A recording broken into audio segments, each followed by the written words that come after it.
Great, thank you. So I thought I would divide this short presentation into two parts, just a few slides describing the company, and then actually show you a bit of the platform itself. How does it work? So I will start with sharing my screen, and it would be here. Okay. So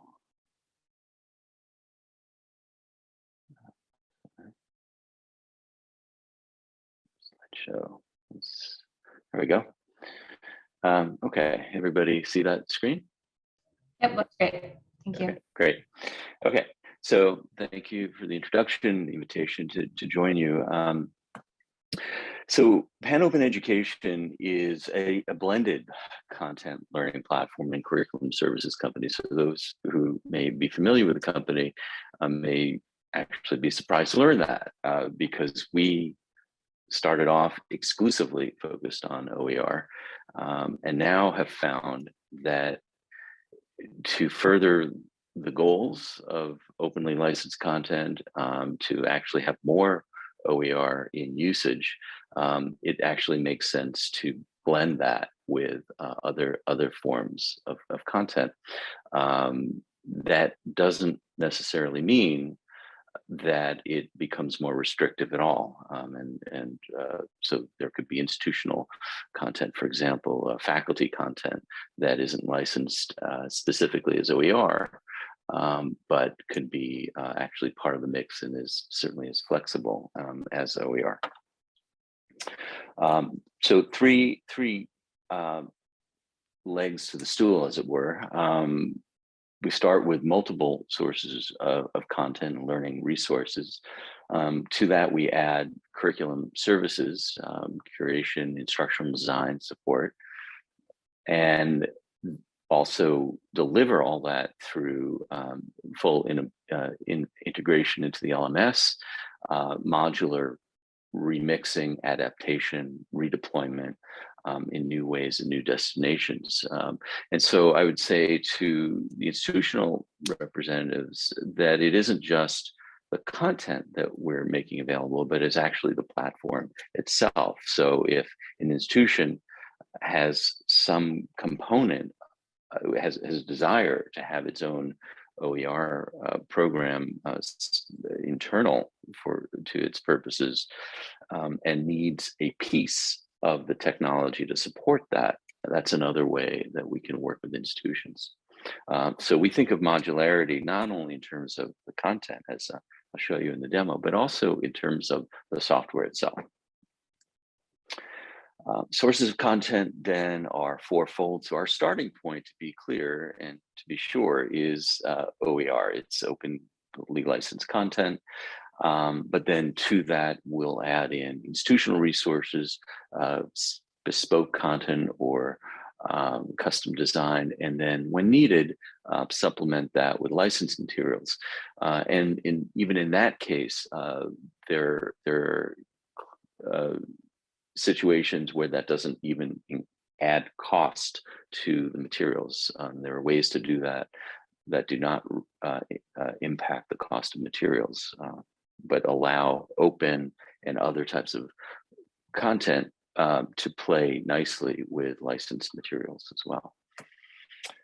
So again, our starting point is a large OER library. We're partnered with OpenStax, and that's one of the main sources, but we also build from scratch OER and release that content into the public domain so in the case of Texas government, that's released. So that's a project that we developed with multiple faculty, multiple institutions in the state of Texas for a required course, and release that into the public domain under a CC by NC share alike license. And this is a project based at Princeton University, a sociology experiment, now in its third edition. The curriculum services component breaks down into three main components: learning strategy, design, course design, development, planning. So these are things that we work with, we partner with institutions to do this. And that allows us then to source content wherever possible through open means, and then complement that with other sources of content as well. So to sum up, then the offering, it's the integration. So it's single sign-on, gradebook syncing, deep linking, the ability for faculty to auto-generate courses within their LMS shell, for example, localization and iteration of the courses themselves. So once a course is built, that course material, that learning content, continues to iterate and evolve over time. And the contributions to it need not be just the faculty alone or the instructional designers. They can also be the students. So this is a platform that really lends itself to open educational practices that are inclusive of student contributions to the content, to the learning materials, notes that can be incorporated into the core body of materials and learning resources that students can contribute. Engaging learning experiences, so that means that it's fully interactive assessments, all sorts of activities and studying tools, embedded analytics, and really a focus on the best practices for an inclusive academic community.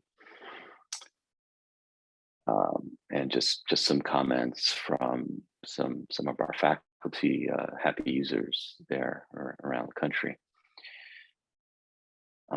Okay, so that's just a very brief overview of what it is we do. And now I'll show you how we do it. Let's see if I can share my screen. Let's see.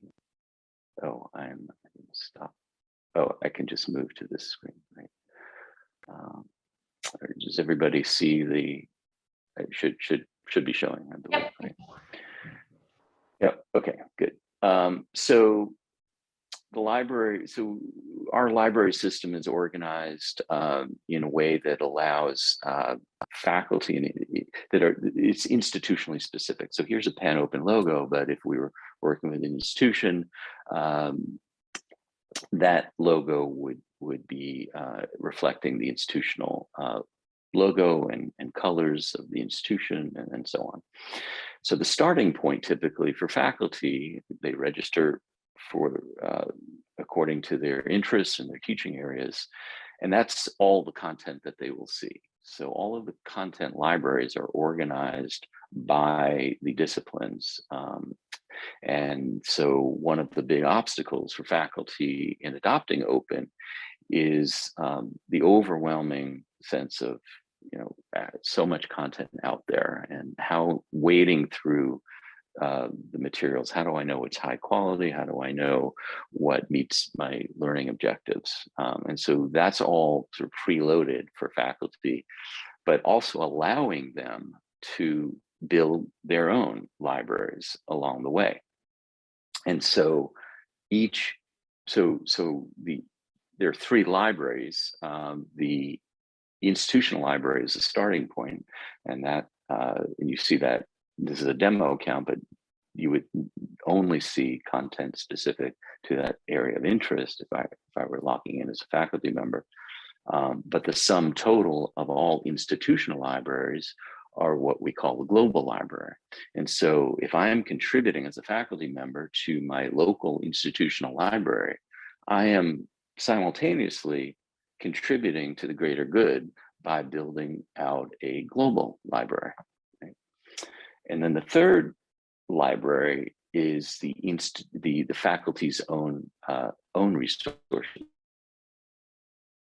where I can make all of the changes that I might want to make for my particular version of the course I want to teach. So if you notice here, this is Sociology Experiment, the second edition. I can modify the content. I can manipulate it however I like.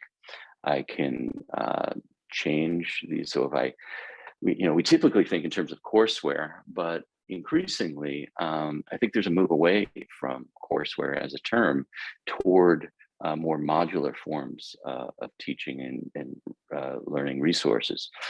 And so if one wanted to call this, week 3, you could do that, right? Or whatever happens to be unit 2 and so on. Elements that I'm not using, I would just remove. And then I can upload content and just drag and drop that content from my desktop and drop it into the table of contents. So whereas, with commercial content, historically, there is the LMS as a repository for faculty materials. And then there is the course content, whether it's a digital textbook or what have you, but they typically are held apart. Pedagogically, that's not very helpful. If you think about integrating the two, though, and you have a single pedagogical flow, that can be a lot more compelling from a student and faculty point of view. And this is what this allows you to do. So I can also add content here, adding summative assessments, files, or new items. I can actually start from scratch, title that, and drop that into the table of contents. The other thing I can do is remix content. So this is a sociology class. Let's say there was something in American government that I wanted to include here. And likewise, I can simply open this up, or one part of it, and I can simply drag and drop that content into the table of contents, and then I have that element as well. So this is full remixing capability.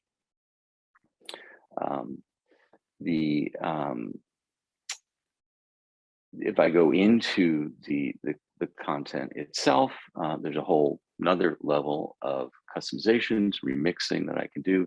Just in the interest of time, I'll keep this short, but I can add videos, images, other items. This is a robust assessment tool. So if I wanted to create items from scratch, everything is preloaded, but I can also create assessments from scratch or borrow from the repositories that are already there. But multiple forms of multiple choice, fill in the blank, classify, match, written, recorded, highlight, math, graphing, and so on. So that's that component.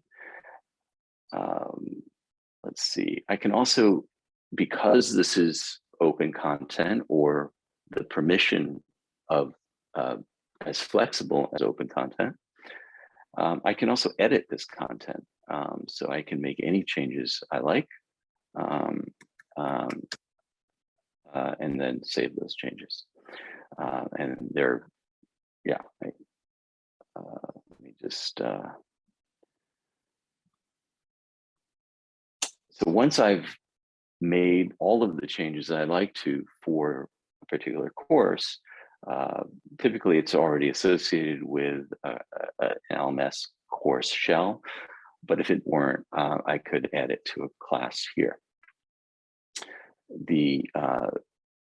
I would then go to my classes, and I would see a number of types of analytics, class analytics as a whole, so average reading time, average quiz score, class notes and highlights. So if I wanted a snapshot of by date range, how the students are doing as a whole, I could look at that here. A little deeper, I can see how the class is doing as a whole, but now in this particular section. So median reading time, or how their quiz scores on a given assessment. I can also set release dates and due dates for the content and for, in the case of due dates, for the assessments. And I would make any changes that I like here about when those are due, or types of a number of attempts, and so on. The deepest level of analysis is the same set of analytics as book analytics, but now specific to the student.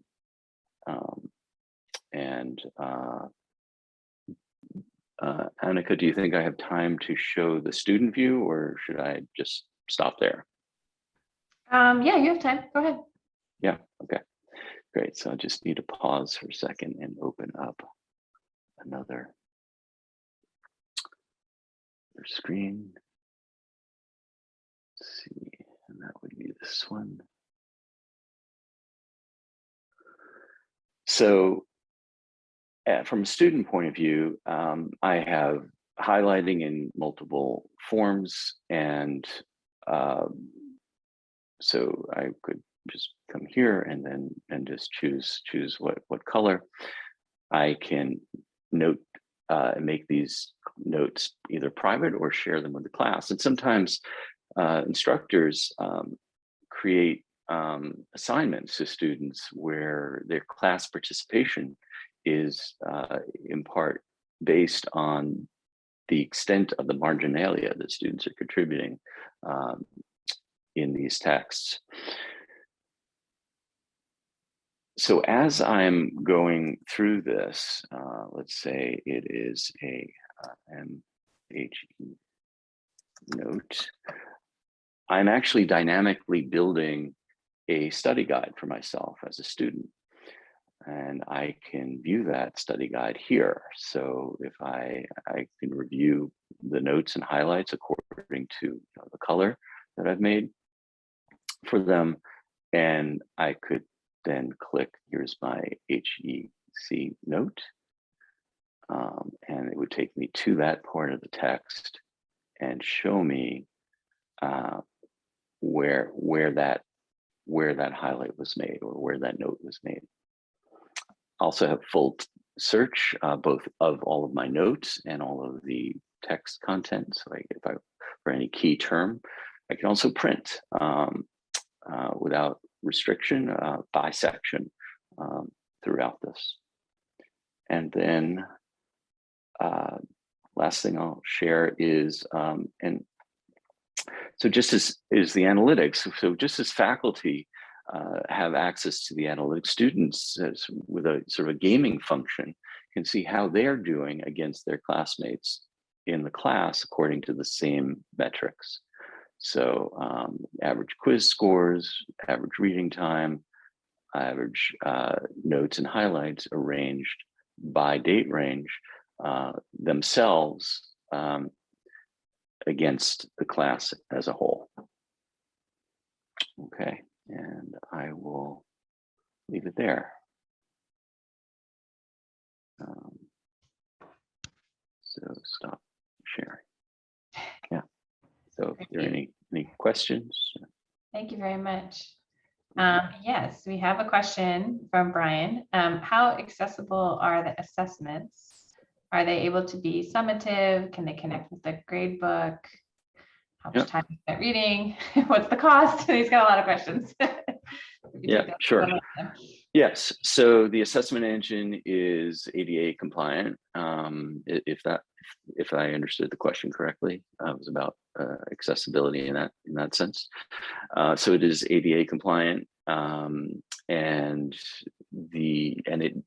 it integrates with whatever grade book you're using. So Canvas, Moodle, whatever gradebook, LMS gradebook you're using. And we have an export function for that. If you don't, actually, that is in the student analytics. I glossed over this, but you could see an export grades function to a CSV file in the case that you don't already have the LMS integration. Great. Was there another question? Yeah, how is time spent reading assessed? And so that is browser-based, and there's a timeout after a few minutes, so you can't simply walk away from your browser and pretend that you're continuing to read. So it requires a constant engagement of every few minutes. You need to be scrolling, otherwise it stops. Great. And then his last question was sort of costs for different platform levels, or how you might. Yeah. So we work with institutions and programs in different ways, and it ranges from $25, $30, $35, depending on how involved we are in the course building. But one benefit in the union of curriculum development and platform is that we can significantly defray the upfront costs for an institution that wants to build its own curriculum, and de-risk it for the institution and for the instructors who are doing this, so that they are really only they and the students are paying for what is used, and it's not, you're not building courses on speculation that and there's not enough enrollment to support the expense, right? So the combination of the two actually allows you to avoid that. Great. And I have a question. We heard a couple months ago from some of the sort of major authoring platforms like Pressbooks and Manifold and LibreText. How do you talk about your product in comparison to some of those authoring platforms? How do you compare or contrast to something like a Pressbooks? Well, I would say that the ease of use. So one of the reasons that we won an award, 3-year agreement at Houston Community College for a implementation of the Z degree program there, was the ease of use. It was one of the reasons that picked us. Really intuitive interface. And what we're attempting to do is deliver, commercial grade learning experiences for really a fraction of the cost that the commercial providers charge. We do that through, the assessment, the activity engine that we have, and then building and refining, continually evolving the learning experience through that.